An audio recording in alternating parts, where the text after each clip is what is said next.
Assalamualaikum warahmatullahi wabarakatuh. Innal hamdalillah nahmaduhu wa nasta'inuhu wa nastaghfiruhu wa nu'minu bihi wa natawakkalu alayhi wa na'udzu billahi min shururi anfusina wa min sayyiati a'malina. Man yahdihillahu fala mudilla lahu wa man yudlilhu fala hadiya lahu. Wa asyhadu an la ilaha illallah wahdahu la syarika lahu wa asyhadu anna Muhammadan abduhu wa rasuluhu amma ba'd.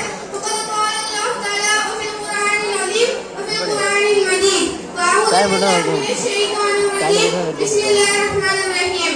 கணிதத்துக்குரிய அல்லாஹ்வின் நல்லடியார்களே, இந்த உலகத்துல அல்லாஹ் தஆலா நமக்கு நிறைய அருட்கொடைகளை தந்திருக்கான். அந்த அருட்கொடைகளை பத்தி அல்லாஹ் குர்ஆனில் கூறும்போது